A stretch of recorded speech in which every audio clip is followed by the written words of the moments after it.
Jour numéro 9. Est-ce que je vis de la musique? La question m'a été posée par John il y a à peu près 3-4 jours. Je vais être honnête avec toi, oui et non. Pourquoi oui? J'ai plusieurs sources de revenus. La première source de revenus est la monétisation de ma chaîne YouTube. Pour te casser un petit peu le mythe des 1€ les 1000 vues, j'ai fait une vidéo, alors il me semble que c'était la vidéo J-1 de décembre 2023, et en fait cette vidéo m'a apporté à peu près 60 centimes.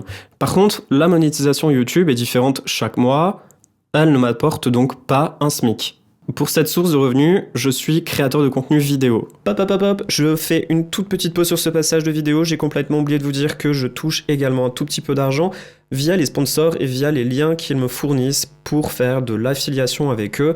C'est-à-dire que à chaque fois que vous achetez un plugin, en passant par mon lien, je touche vraiment un tout petit peu d'argent. La seconde source de revenus, c'est mes programmes de formation. Je passe beaucoup de temps à créer du contenu et c'est normal de pouvoir aider les autres et les jeunes artistes avant de pouvoir penser à faire tout de suite rentrer de l'argent. Pour cette source de revenus, je suis donc un infopreneur. Le but est de vous apporter toutes mes connaissances à travers des programmes de formation qui sont beaucoup plus complets qu'un tutoriel que vous allez pouvoir trouver sur YouTube qui est un petit peu éparpillé de partout. La troisième source de revenus, c'est mes prestations. Lorsque j'ai de la demande, je produis pour des artistes, autrement je produis pour des sociétés. Il y a différents types de demandes. La première demande, c'est la demande de production. La seconde demande, c'est les remixes. La troisième demande, les mixages, se fait uniquement par mail sur mon site audiovideo.fr et se fait selon la demande du client. Pour compléter tout ça, j'ai démarré un tout nouveau programme qui s'appelle Démo à diffusion, que vous pouvez voir passer tous les jours sur YouTube. Et ce programme va durer plus de 6 mois. Je travaille seul et je travaille très dur sur le développement du programme et du projet. Le but est de conserver tout mon écosystème, à savoir le travail à distance, et de pouvoir vous montrer comment j'ai composé tous mes singles, avec plein de bonus qui vont compléter ces singles.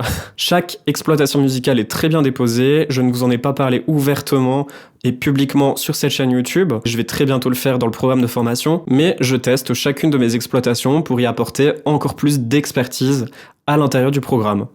Parce que c'est souvent ce que j'ai demandé à chaque fois que j'ai contacté des artistes, comment est-ce qu'ils faisaient pour en vivre à 100%. Mais comme chaque personne est différente, chaque parcours est lui aussi différent, j'ai décidé de vous amener avec moi dans mon parcours à moi pour pouvoir vous montrer vraiment tous mes secrets, c'est-à-dire ce qui n'est pas exposé publiquement.